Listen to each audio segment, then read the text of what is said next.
So today's lecture we'll be looking at um, LO2, learning outcome 2, understanding how to develop and communicate your organizational vision. So we start very quickly by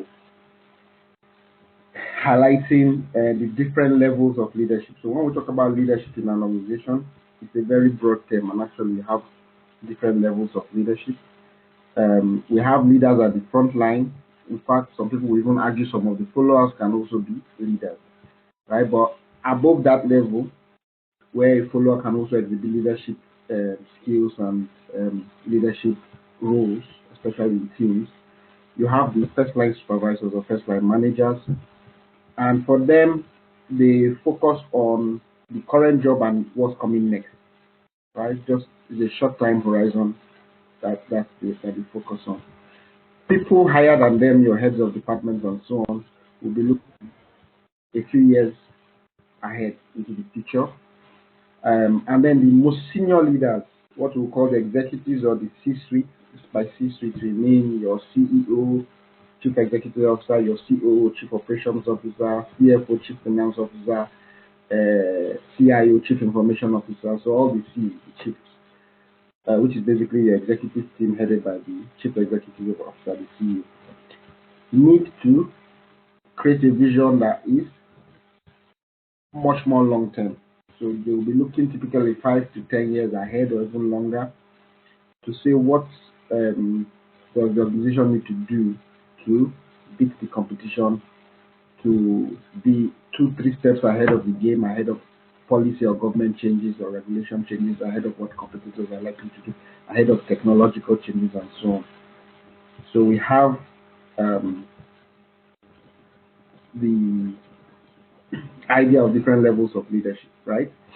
And very importantly, the is traditionally there is a top-down approach. Is the people at the top, the senior leaders, the executives, the C-suite, that will traditionally be in charge of developing the vision. Now, sometimes in some organizations they use a more collaborative approach, and others lower down can be involved in developing the vision. But the responsibility for ensuring that that vision is developed and implemented will still remain with the senior executives, right? So we now go to the next point. Um, Hallmark of great leaders is their vision includes big ideas, right? So big ideas get people excited. So the thing about a vision and a vision statement is that it should motivate, it should inspire, it should make people, engaged and passionate about working for this organization because of what um, they can do. So it's not just about oh, we are going to grow our profit by 10% or 20%. It's about transformational and inspirational ideas in your vision. Say, oh, we want to change the way healthcare is provided for. We want to bring artificial intelligence into the car manufacturing industry. We want to make a dramatic change or a step change in electricity, in generating energy, going green or something, more environmentally conscious. So these are the kind of big ideas we are beginning to see in terms of creating visions by leaders, right? Often the top executives steer the direction in which that goes. So, in terms of what I've already mentioned, in terms of developing this vision by leaders, yes, the executives ask what's new, what's next, what's the future, what should we be doing in the future. So we say the responsibility to ask this question and to get an answer always rests with the senior executives, C-suite. But it doesn't necessarily mean they must be the only ones to provide the answer. It's their responsibility to get an answer, but sometimes they can choose to be more collaborative and consult other stakeholders and leaders lower down or even employees, right? So um, there are different, you can have a top down or bottom up approach to developing a vision, but the responsibility always rests with senior leaders, right? If you are more collaborative, you know that teams and colleagues, employees want a vision of the future that reflects their own personal aspirations and their own career aspirations also. They want, their own dreams to be incorporated into the organizational dream. Um, so another challenge this then poses is bringing all these different ideas together and streamlining them and focusing on something, but also communicating, this idea, this big vision you have of the future. Um, so communicating the vision becomes a very key issue, and we'll talk a bit more about that. So let's look at the process of developing this organizational vision. So if you are um, responsible in an organization for being part of the team that develops the vision or being the CEO or something like that, senior executive, you usually start by reviewing the current vision. So know where you stand, right? Know where you stand, what's your current position, right? So, like one of the organizations I'm working with right now had a 5-year vision and it's supposed to end in by 2020 or so. So obviously that's next year. So before next year, they are coming up with a new vision. And the first process is to review the 2020 vision and say, okay, what aspects do we want to continue? What aspects do we want to change? So you need to do that.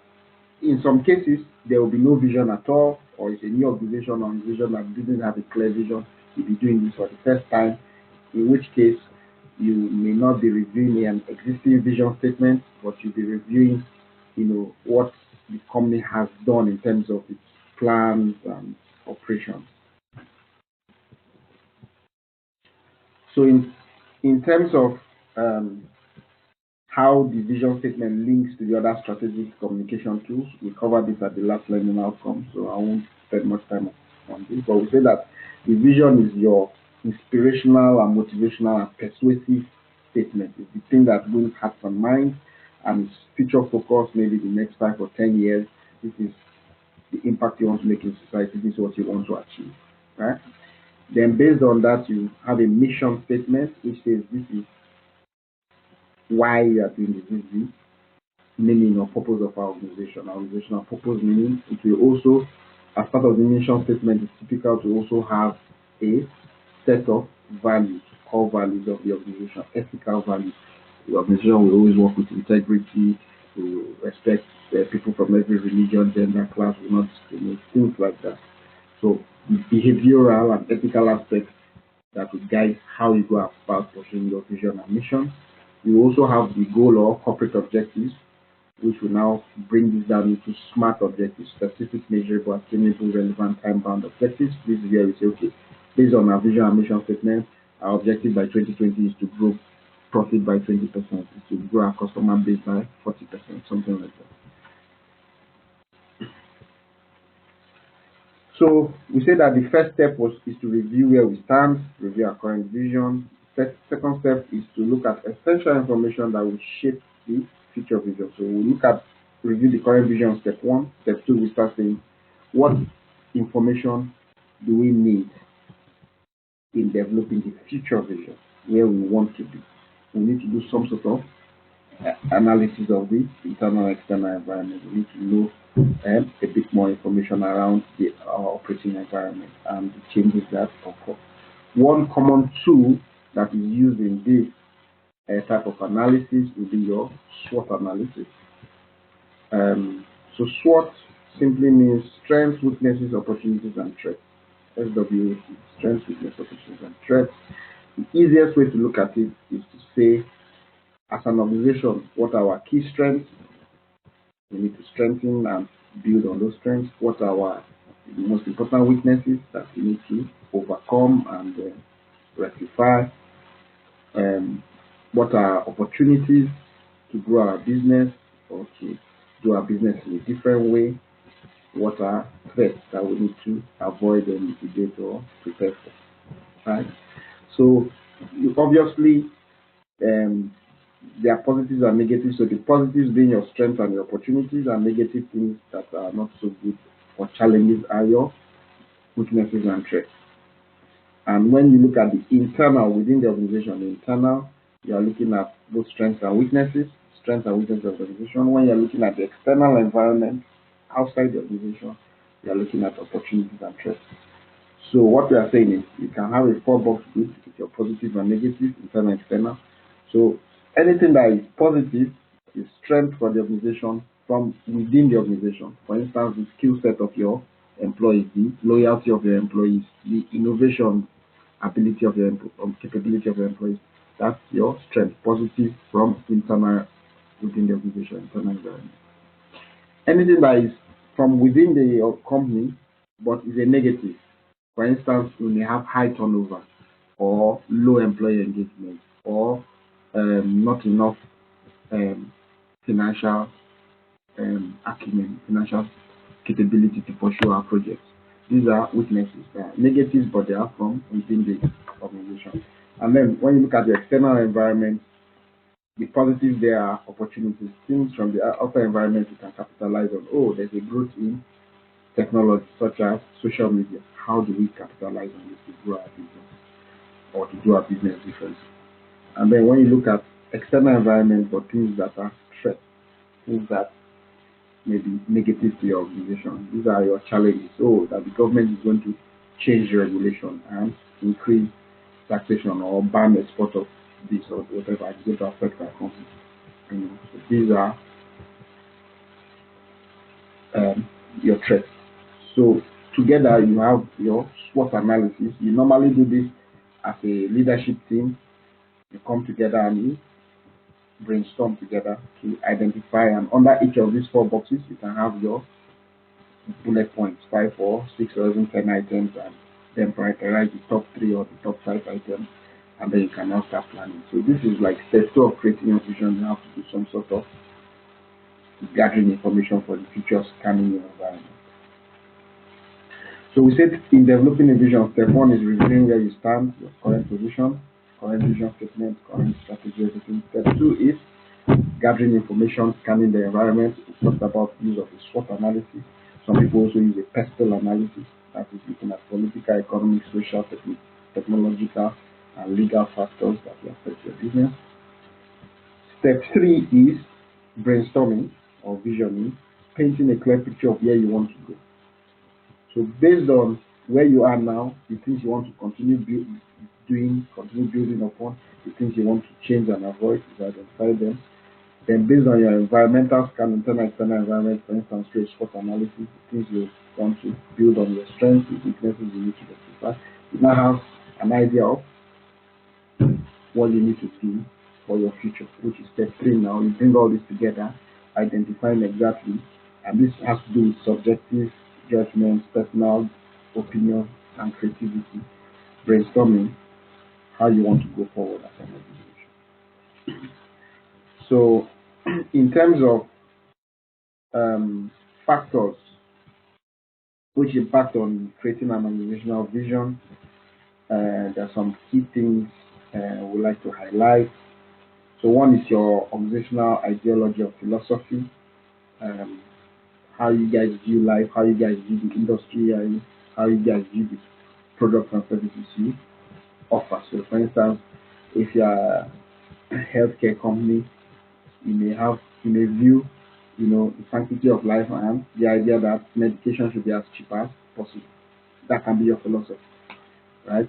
Which will now affect every other thing you do, the way you do business. If you are a car manufacturing company, your philosophy can be to produce the fastest or most beautiful, most attractive car.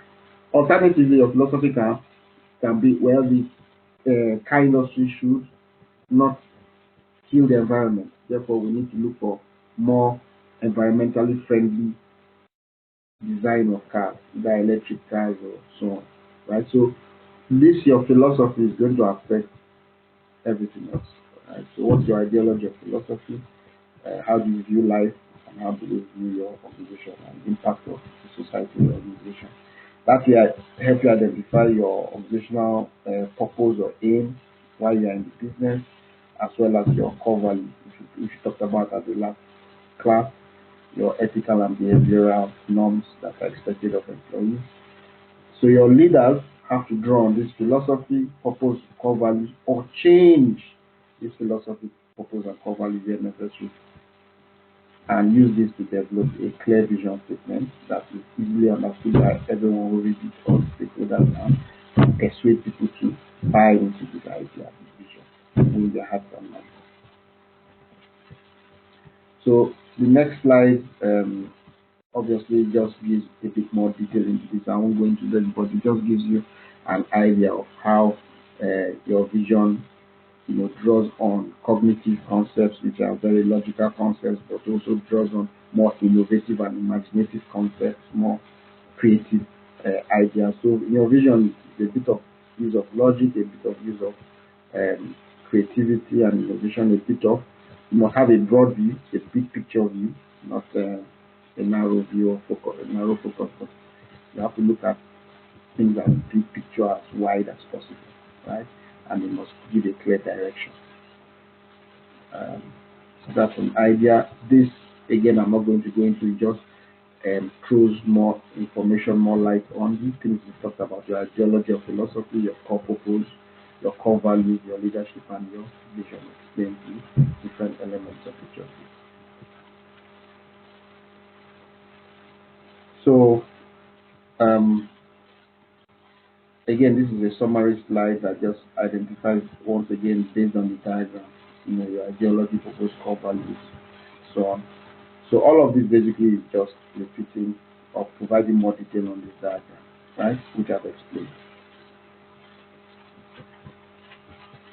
All right. So when communicating your vision, there are stakeholders that are important. So the vision statement will be read by not just your managers and employees, but your wider stakeholders. And you need to win their hearts and minds. You need to persuade them, right?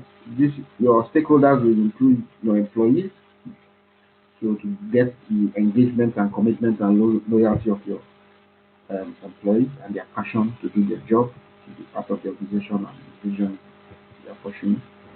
Your strategic partners, so other organizations who may partner with you either as your distributors or selling your finished products and services, or your suppliers providing you with raw materials, or any other form of strategic partnership that you may enter. So, for instance, knowledge sharing agreements, copyright sharing agreements, and things like that, right?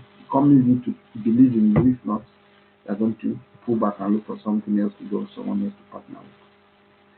Another key important stakeholder is your shareholders, who are the owners of the company. They bought your shares usually maybe on the stock market or similar, and they own your company, they invest in your company. They are the ones who provide you the money to do this, pursue this vision and invest, and in exchange they expect returns on their investment, right? And if they are not happy, they can sell the shares, or your share value can drop as they dump your shares, and you company will lose money or even collapse. So your shareholders are key, and they really need to buy into your vision. Usually when you release a new vision statement, if you are listed on the stock market, you can see that day or the next day, the investors, the stock market likes, shareholders like this new vision, your stock price goes up, your stock value goes up, which is a big thing for you as a company. You have more money to operate with, you have more work. But if they don't buy into your vision, they don't like it, your stock price can go down, and that can be very disastrous. Your value has dropped. In terms of stakeholders, we also look at the wider society and community, especially through what we call CSR, corporate social responsibility. What's the responsibility of the organization to the community we operate in, the place you have your factory, your company, you have to have some responsibility to that community, and you can't just go and destroy the environment and so on, and the wider society, right? And then government regulation, the regulators, government bodies are important stakeholders. So, for instance, through environmental legislation or through fire regulators. So, these are the stakeholders you need to communicate, you need to win their hearts and minds through your vision statement. So, are there any questions so far before I point out a few extra things? No, it's been clear so far. All right, very good. Now, if you open your unit specification document, if you scroll down, um, so unit we are doing learning outcome 2, understanding how to develop and communicate your organizational vision, which we've done how to develop it. We looked at the 3 steps, how to communicate it to different stakeholders. We looked at that. It's broken down into 2.1, 2.2, 2.3, and 2M1. So analyze the factors which impact on the creating an organizational vision. 2.3 is assess different approaches to developing a vision. I talked about top down, bottom up, and so on. 2.3, evaluating key factors which impact on communicating your vision to external stakeholders. We looked at external stakeholders, but not really some of the factors. We need to look at that a bit more. And then 2M1 for the merit grade, evaluate the key factors needed to gain the commitment of internal stakeholders when communicating vision. So very similar to 2.3, but now looking at gaining their commitment. So let's look at the indicative content. So again, the indicative content reflects the learning outcome, but it gives more details. Now, you don't have to cover all of this in your answer, and you don't have to cover all of this in the slides. The indicative is more of a general guidance, but sometimes it's helpful to point out 1 or 2 things because sometimes they are interesting to you guys, they are beneficial to you guys. When you are writing your assignment, you may want to go down that line. So if we look at the indicative content, learning outcome 2, understanding how to develop and communicate the organizational vision. Some things I'd like to point out that we didn't necessarily cover. So this one, right?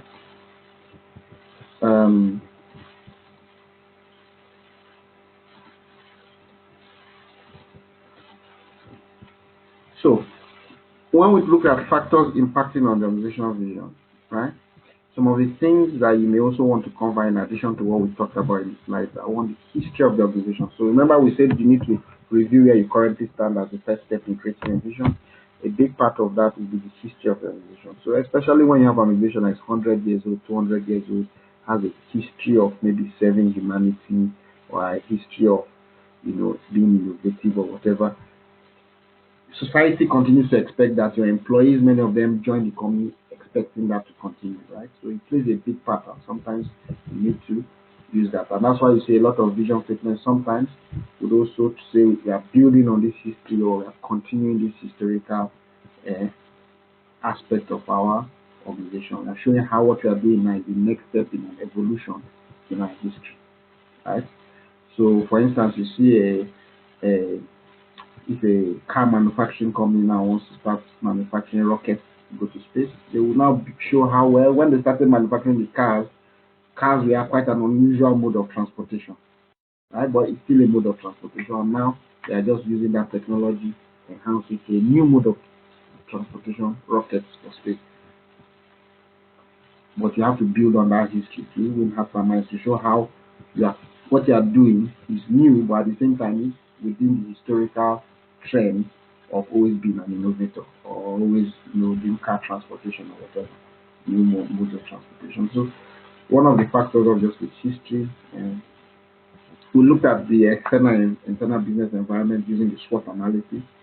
So cover that quite well. Capacity of the organization. So as part of your SWOT analysis, the internal strengths or weaknesses may have to do with the capacity, the number of people you have in your organization and how many products they can make, right? So there's no need. If you create a vision that says you need to start producing 2,000 cars a year, and right now you can only produce 200, then either that vision is unrealistic, or it means that to achieve the vision, you now need to put in strategic plans in place to do massive recruitment, right? To expand your vision. So a lot of times your vision statement indicate whether you are expanding the organization or sometimes even downsizing the organization and becoming more focused and dropping some other things and say, okay, we are no more doing bicycles and motorcycles. Right now we want to focus on only cars. That's our unique thing, our unique skill set. We are not too good in motorcycles, let's drop that. So expanding the capacity or retracting the capacity can be a big part of your vision statement.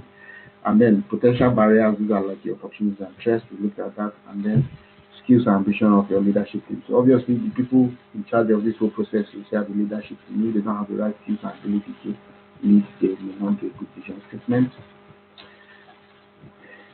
The next bullet point is approaches to developing a vision. So again, we covered this in the lecture slide. Remember, we talked about top-down, bottom-up.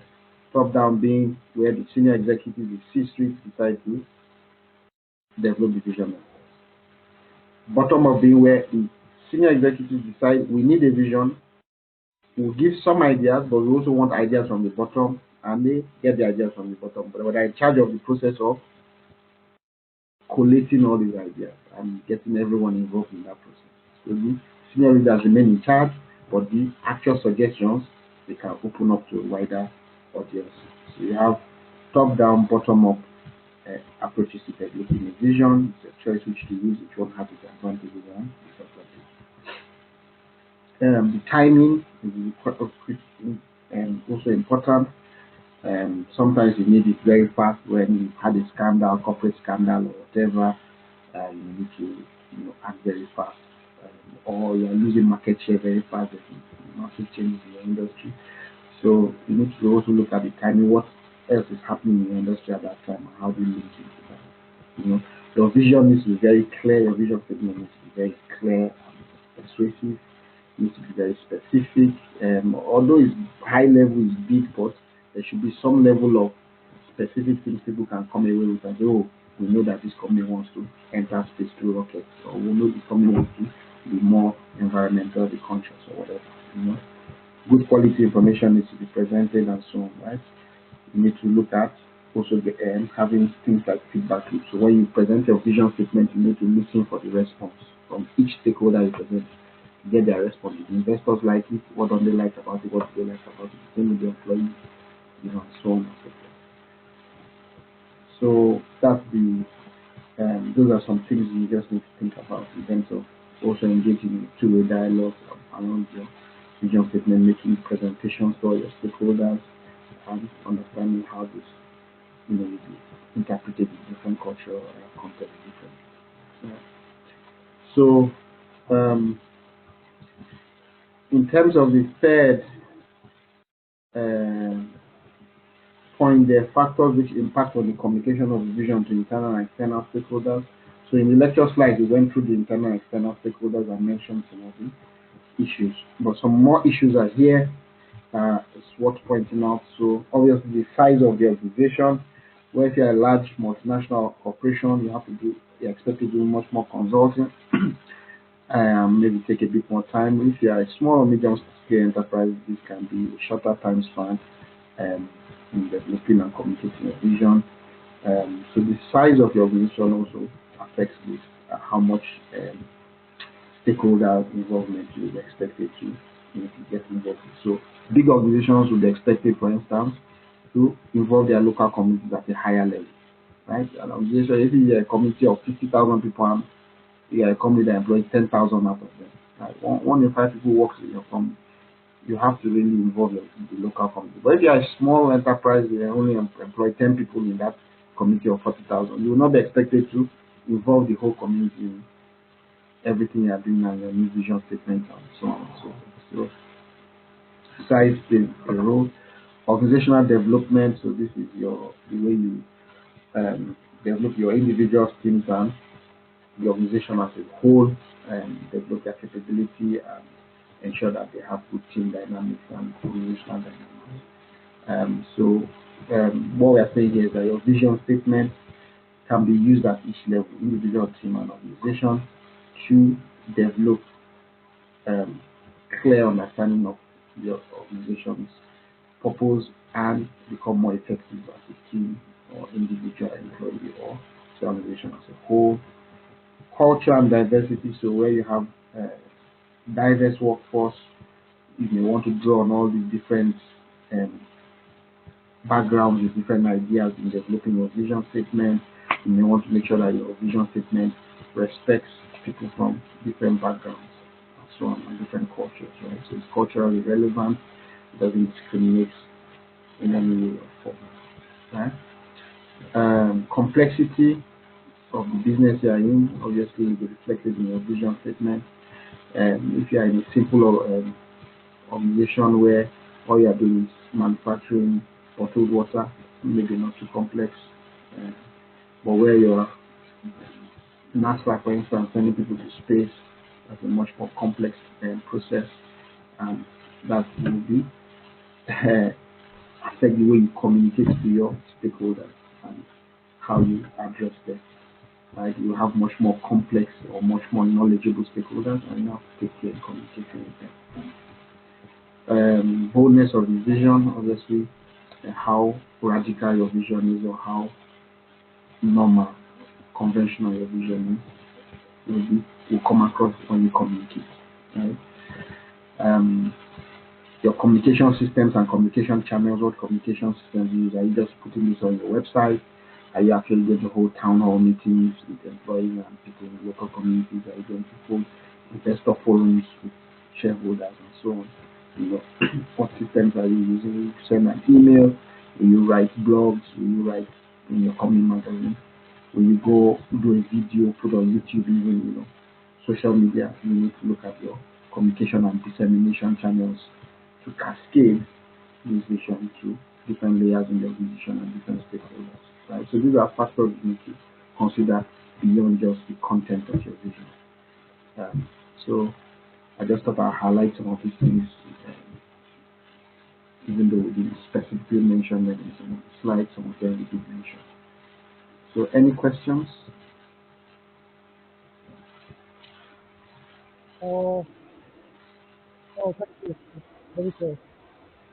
Okay, sounds like you understand and everything's fine.